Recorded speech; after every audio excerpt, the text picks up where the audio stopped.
la championne family, j'espère que vous allez bien. Ici Nefeya, je suis pas tout seul.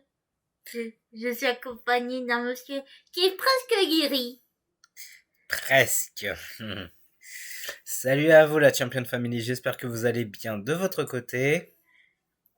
On se retrouve pour la review de Crown Jewel. Crown Jewel. L'avant-dernier pay-per-view de l'année. 2023. Oui, c'est sûr. Alors, note globale du pay-per-view. Franchement, 7. C'était bien, mais sans plus. Pas de suspense malheureusement. Ouais. Bon. Désolé pour le bruit, hein. On n'y est pour rien malheureusement. Alors, tac. Du coup. Le premier match, c'était le kick-off. Un kick-off, enfin. On n'avait pas eu de kick-off depuis des mois. Je sais même pas le dernier kick-off, il date de quand. Il date de il y a... Après Fastlane. Non. Il n'y a pas eu de kick-off peut-être depuis 2022 en fait. Il n'y a pas eu de kick-off en 2023, je ne crois pas. Non, il n'y a pas eu de match kick-off depuis 2022, je crois. Mais bon, en tout cas, lors du kick-off, on a eu le match Sami Zayn versus JD Madonna. Tu mettrais quelle note, toi? Alors, déjà, sachant que, on précise, on a vu le match, sachant que d'habitude, on regarde jamais les matchs du kick-off. Ça, c'est sûr. Et on a reporté un point chacun. Ouais, parce qu'on avait dit tous les deux Sami Zayn. Sami Zayn a dominé 80% du match. Ouais. Franchement, il a eu un accueil, franchement, épique. Un accueil épique, exactement. Le match a duré 9 minutes 40, donc c'est décent pour un kick-off. On met 3,5? Ouais, 3,5, ouais. 3,5. On dit 4, mais 3,5, pourquoi pas? Non. 3,5, c'est plutôt une bonne moyenne. Le match est plutôt bon, donc voilà. Ensuite, à toi de dire le second match. Le second match, c'était mon chouchou versus le visionnaire. Au secours, ça te dit c'est quoi ça? Qui a fait ce sort de manteau rose flashy? Ça fait mal aux yeux. Je trouve que ça lui va bien, moi. Parce que tel mari, telle femme, comme on dit. Ouais, sachant que peut-être que je le ferai en cosplay Rawlings. Peut-être. C'est un des futurs projets. Et en tout cas, c'est moi qui rapporte le point. Ouais.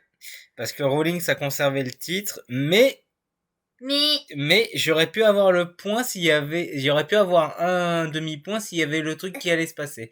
Ouais, mais mine de rien, le match a duré 18 minutes 20, donc on vous a dit le vainqueur c'est Rawlings. Mais il y a eu, attention, il y a eu dégagement de Stomp, dégagement du pedigree, dégagement du Claymore Kick. Ouais. Et à la fin du match, quand il a gagné, alors là, l'après-match. Ça a failli faire cash-in. L'après-match, du coup, il a fallu avoir le cash-in de Damien Priest parce qu'il est venu avec l'arbitre. Hein. Sauf que Sami Zayn a fait irruption, il a attaqué Damien Priest, il a volé la mallette. Il a fait un hold-up. Il a volé la mallette, exactement. Je me suis dit, mais what? Il a volé juste la mallette, tout simplement. Après, je me demande ce qui va se passer à Raw. Bah, à voir, hein, Après, ça a été rediffusé, mais on est obligé d'attendre ce week-end. À moins qu'on voit vendredi. Je vois pas le rapport, en fait. Pourquoi? Bah, techniquement, on est obligé d'attendre mercredi, voire jeudi. On peut regarder jeudi. Ouais. Attendez. Oui, j'ai le thème de Rawlings. Excusez-nous, mes potes. Alors, excusez-nous, on a dû couper un petit peu. Bon, pas sur le truc, c'est bon, mais moi j'ai dû couper. Alors, on était, du coup, à Rawlings contre McIntyre. On n'avait pas dit la note du match. 4. En bon cote. C'était clairement le meilleur match de la soirée, on est d'accord. Ouais, j'aurais mis un bon 4 aussi. Le public était à fond derrière McIntyre, d'ailleurs. Ouais. Encore une fois, malheureusement, McIntyre... Ah! Excusez-moi. Bon, désolé encore pour cette interruption. Donc, le match, on nous a pas dit la durée. Le match a duré 18 minutes 20. C'est le deuxième match le plus long de la soirée. Ouais. Donc, ta note 4. Ouais, bon 4. On avait dit les notes avant, mais désolé, je suis été un peu coupé. Chargeur, putain. Décidément, ce soir. Ce soir, tout le monde t'apéron ce soir. Mais du coup, on avait dit aussi que Sami Zayn avait volé la manette. Un hold-up, comme tu appelles. Hold up. Mais du coup, voilà, tout va bon, bah. Rollins reste champion. Qui sera son prochain challenger? Potentiellement Sami Zayn s'il fait un heel turn contre Seth. À moins que Rollins décide de donner le match à Sami pour lui avoir sauvé la vie, etc. Peut-être pour Survivor Series. À voir. À voir, encore une fois, à voir. Le prochain match, c'est moi qui va le dire. Le Fatal Way. Pour le titre WWE champion féminine. Le titre de Rhea, du coup. On avait Raquel Rodriguez, Nia Jax, Shayna Baszler et Zoe Stark. Et la gagnante. Déjà, dis pas la gagnante. Déjà, avant de dire les résultats, dis ton avis sur le match déjà. Ouais, le match était. Déjà, on peut préciser une chose. Rhea a une entrée spéciale. Ouais. Elle a eu un entrée spéciale qui m'a fait un petit peu peur, j'avoue. Bon, c'est juste du culte, ça va. C'est classique en Arabie Saoudite. Mine de rien, sinon le public est endormi, quoi, pendant tout le match. Ouais, j'avoue. Je l'ai pas remarqué, mais le make-up de Rhea, semi-naturel, j'ai beaucoup aimé. Alors, précision, parce que j'ai eu des infos. Le make-up de Rhea, du coup, le maquillage de Rhea, c'était inspiré de la série The Crow, comme Sting à l'époque. Oh, intéressant. Ouais. Mais ta note, du coup, avant que je dise ce qui s'est passé à la fin. Du coup, ça va être, je veux dire. Alors, dernière précision, tout le monde a fait un face-off avec Rhea Ripley. Hein? Tout le monde a eu un face-off avec Rhea Ripley. C'est quoi? Un face-à-face, face-off. Ah oui. Tout le monde a eu un face-off avec Rhea Ripley et Nia Jax a quasiment servi à rien. Shayna Baszler, bon, elle s'est bien pris des trucs. Raquel Rodriguez, elle a soulevé Rhea quand même, et il y a eu une tour infernale, donc ça c'est peut-être le spot du match. Zoe Stark, bah, elle a fait ce qu'il fallait, donc plutôt bien. Et le reste, bah du coup... C'était sans plus. Ouais, ça a été sans plus. Ta note? 3,5 ou 3. Oh, je hésite entre les deux. Ouais, j'aurais dit un bon 2,5 la moyenne, moi. Ouais. Et du coup, comment s'est passé la finale? Bon, Rhea Ripley a conservé, hein. Comme ce chose. Mais Raquel avait fait un tombé sur Shayna Baszler, sauf que Rhea fait le whip-tail sur Zoe Stark, sur Raquel Rodriguez, sur Shayna Baszler. Donc c'est pour ça que je dis Shayna Baszler, elle s'est tout pris sur la gueule. Et victoire de Rhea au bout de 11 minutes 15, donc match de finale qui dure plus de 10 minutes. Et qui va être sa prochaine adversaire? Peut-être un Raw qu'on aura une nouvelle, j'en sais rien. À voir. Le prochain match, du coup, c'était le GOAT. John Cena contre Solo Sikoa. 16 minutes 10 pour le match. Bon, le match était un peu long, mine de rien. Ouais, j'avoue. Le match était un peu long. Bon, Et justement, j'ai une petite anecdote. Ça fait il y a quelques jours de cela. Alors que Chouchou s'occupait de tout installer, moi je me suis endormie. Elle s'est endormie comme une marmotte, comme dirait Juju. Ouais. Et du coup, le match, Cena s'est principalement concentré sur la main de Solo. Ouais. C'était une bonne stratégie. On n'a pas eu de double A, mais on a eu STF, on a eu le crossface, on a eu le Fine Knuckle Chopo, on a eu le You Can See Me. On a eu tout. Solo qui a fait ses prises habituelles, donc voilà. Solo qui est venu tout seul sans Bloodline d'ailleurs. Ouais, c'était son premier match solo. Non. En plus. C'était pas son premier match solo. Event solo. Si, ils ont dit. En PLE, oui. C'était son premier match solo en PLE, oui. Après, c'est le gagnant, on peut le dire ou pas? Bah, en fait, ce qui s'est passé à la fin, on va le dire. Ce qui s'est passé à la fin, c'est que Cena courait, il s'est pris le Samoan Spike direct. Sauf que Solo, c'est pareil, il était là, il nous a pas fait pas deux, pas 2, trois, 3. mais 11 Samoan Spike. Et ça fait mal. Et ce qui s'est passé, du coup, 11 Samoan Spike, ça m'a rappelé l'épisode de SummerSlam 2014 où Cena s'est pris 16 German Suplex. Et Christophe Ajus et Nadir Mohamedi, ils nous ont fait une petite référence d'ailleurs sur ça. Cena s'est fait complètement exploser la gueule et Solo a battu Cena en match simple, donc en solo. Et Clean, victoire clean, pas d'intervention, rien du tout. ouais. Mais en tout cas, je me demande, John Cena, À la fin, il a eu une standing ovation. ouais, et... innovation. Et à voir ce qui va se passer maintenant. Ouais, à Raw. Je veux dire à SmackDown, pardon. Peut-être à Raw. Il a un jour libre. Oui. Il peut être dans les deux, mais c'est plus SmackDown en ce moment. Ouais. En même temps, SmackDown, c'est le premier show, il a apparu. Pour moi, je veux dire, après, on a dit les notes ou pas? Un bon 3 pour moi. Le match était classique, mais franchement, c'était quand même décent. Hein. Pour moi, on va passer au pire match. Parce que t'aimes pas la personne aussi. Pas tricherie aussi. Le main event aussi, ça s'est terminé par tricherie. Oui aussi, j'avoue. Alors, Logan Paul contre Rey Mysterio pour le titre des États-Unis. 17 minutes 50 la durée du match et Logan Paul, il est venu en buggy. Alors, moi, ça m'a fait un petit truc au cœur parce que le buggy dans le désert, ça m'a rappelé Final Fantasy VII. Ah ouais?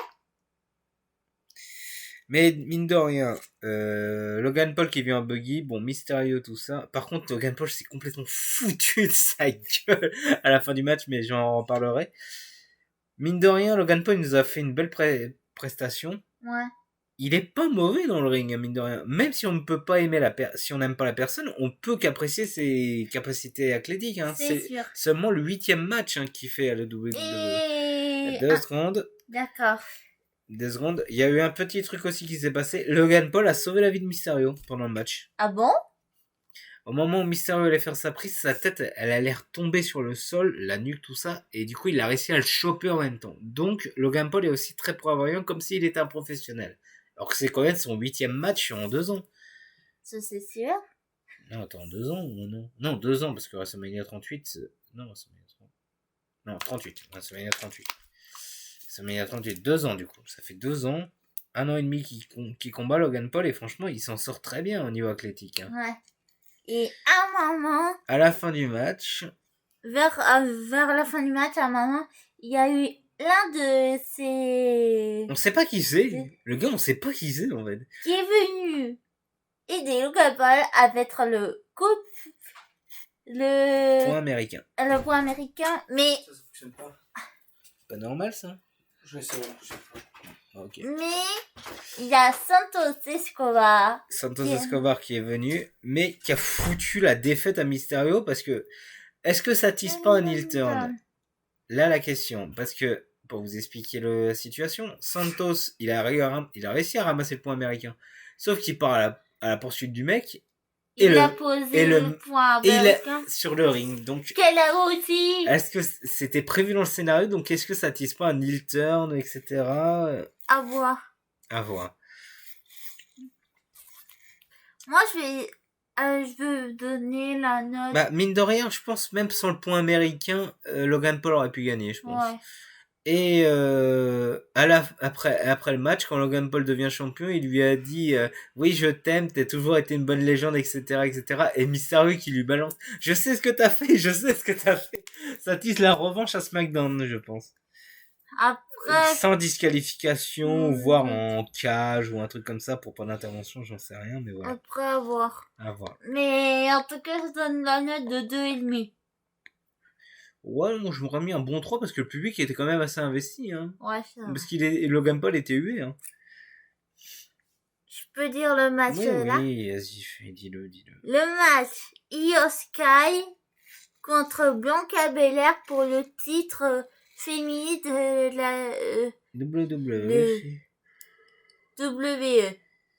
Franchement, ce match était Ouais, plein de surprises. Encore une fois, le public était endormi, quoi. Bah, les femmes, c'était un petit peu pas trop ça. Malheureusement, on est en Arabie Saoudite, les fans ne sont pas trop appréciés. Hein. Ouais. Mais bon, le match était plutôt décent, donc c'était plutôt un match assez classique. Après- Bayley qui a failli encore une fois intervenir. Ouais. Dakota Kai qui a fait Non, Dakota Kai qui n'était pas là. Ah oui. Il y avait juste Bayley. Bayley qui a distraire l'arbitre à un moment. Sauf que ça a servi à rien. Ouais. Et à un moment, on a une petite surprise. Quelqu'un qui vient déconcentrer Bianca Belair et qui c'est Kairi Sane, du coup, qui fait son retour à Crown Jewel. Sachant que dans l'histoire, parce que vu que j'ai vu la vidéo de Suri, il m'a rappelé ça, dans l'histoire de la WWE, Kairi Sane est parti, avait fini son ancien contrat à cause de Bayley. Donc est-ce que ça veut pas dire des dissensions au sein de Damage Control? Bon, victoire de Io Sky par semi-intervention de Kairi Sane, parce qu'elle l'a pas touché ouvertement, elle l'a pas touché, elle l'a attaqué après. Moi, quelle note on donne du coup? 3, c'est pas mal. 3,5 pour moi. Comme tu veux. Du coup, on a eu égalité et ce match-là, c'était décisif. Ouais, le match Cody Rhodes contre Damian Priest, c'était très décisif parce que madame avait dit Damian, moi j'avais dit Cody et on était égalité à ce moment-là. On était tous les deux à 5-5. Mais du coup, le prochain match, comme vous avez dû entendre, c'est Cody Rhodes contre Damian Priest. Damian qui vient sans sa mallette. Ouais. Malheureusement, il était pas très concentré suite au vol de la mallette. Ouais. Par contre, j'aime beaucoup la prise de Damian qui s'appelle le Reckoning parce que c'était son ancien finisher et c'est une sorte de crossroads. Donc franchement, c'est pas si mal, c'est pas mal. Bon, à bout d'un moment, intervention de Finn Balor. Ouais. Sauf que Finn Balor n'intervient pas. Damien appelle de l'aide. Il appelle Dominique avec une chaise. Mais qui c'est qui vient sauver Cody Rhodes? Jey Uso qui se bat contre 3 hommes. Et JD McDonald a failli intervenir aussi. Sauf que Cody l'avait bien vu. Mais après, Jay récupère la chaise. Il va faire fuir Balor, JD, plus Dom-Dom. Fifi, Riri, Loulou. Du coup, on disait que victoire de Cody, hein, ce qui me permet de reprendre l'avantage. Ouais. J'aurai ma revanche, je l'aurai. T'avais gagné la dernière fois, mais j'étais pas très bien aussi la dernière fois. Et enfin, le dernier match, le main event. LA Knight contre Roman Reigns pour le Undisputed WWE Universal Championship. Excusez-moi, j'ai une... Avant de parler le match, l'entrée des Knight, on en parle. La méga pop. La méga pop qu'il y a eu. Oh my god. Et c'est pas LA Knight, c'est LA... Yeah. C'était incroyable. Ouais. Logan Paul, franchement, mine de rien, il a mis plus de 20 ans à faire sa carrière avant d'avoir une chance pour le titre. Bon, il a été champion dans d'autres fédérations, mais des petites indépendantes, mais pas des grandes. Mais voilà. LA Knight franchement, qui est super bien. Ils ont pas protégé le finish ils ont pas détruit le finish de LA Knight parce que LA Knight aurait pu gagner avec son finish. Et on va expliquer ce qui s'est passé. Ouais. Roman Reigns qui est à chaque fois déconcentré par le public, hein. Bon, il joue le rôle, hein. Même à un moment, il a fait une petite vanne en faisant le LA Knight, yeah. Et Roman Reigns est complètement foutu de la gueule de LA Knight. Ça, c'était assez drôle à voir. Mais il a fallu avoir intervention de Solo. Solo qui est arrivé, mais sauf qu'il a été stoppé par les officiels. Mais qui c'est qui vient derrière? À votre avis? De toute façon, on le sait. Hein. Pour ceux qui suivent, il y a Jimmy qui intervient. Ouais. Jimmy qui s'en prend à LA Knight, sauf que LA Knight le voit. Justement, qui a perdu beaucoup de temps et d'énergie. Au bout d'un moment, LA Knight arrive à faire son BFT. Il arrive à passer son BFT, sauf que Jimmy met le pied de Roman dans la corde. Sans ça, LA Knight aurait pu gagner. Parce que maintenant, on sait que Roman Reigns est battable depuis Money in the Bank. Ouais. Et à la fin, Elena s'en prend à Jimmy, l'envoie valser à travers la table, sauf qu'à ce moment-là, Reigns revient de nulle part, il fait un spear à travers la barricade, il remet Elena sur le ring, il refait un spear, et LA Knight perd le match. Mais à mon avis, l'histoire n'est pas terminée. Le match a duré 20 minutes 10, donc le match est plus de ma soirée, mais l'histoire n'est pas terminée. Tu donnes quelle note du coup? 3,5 à cause de l'intervention. Ouais, j'aurais dit un 3 ou un 3,5. Donc note globale du show, un bon 3 pour moi. Ouais, bon 3 sur 5. C'était pas terrible. C'était moyen, c'était décent, c'était moyen, mais bon, à voir ce qui va se passer. Bon, du côté de Sami Zayn contre le Jugement Day, bon, bah là on en saura plus. Seth Rollins, pareil, on en saura plus à Raw. Drew McIntyre, pareil, est-ce qu'il va au final rejoindre le Jugement Day? On ne sait pas. Rhea, peut-être qu'elle aura une nouvelle challengeuse parmi les 4 qui sont là. Solo, bon bah ça SmackDown. Cena pareil, ça SmackDown. Logan Paul Mysterio, ça SmackDown. Pareil, Oscar Bianca Belair, ça SmackDown. Cody Damien Priest, on en saura un peu plus à Raw. Et Roman Reigns, bah et les Knights. J'ai hâte de faire des nouvelles traductions japonaises. On verra. J'ai hâte de faire des traductions japonaises avec Kairi Sane. Voir si Asuka se pointe. Mais en tout cas, voilà. Sur ce, on va vous laisser pour la review. J'espère qu'elle vous aura plu. On se retrouvera très vite pour la prochaine review. Parce que les séries, c'est dans 2 semaines.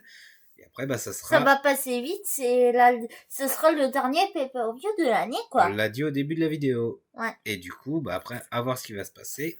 Sur ce, on vous laisse. Prenez soin de vous.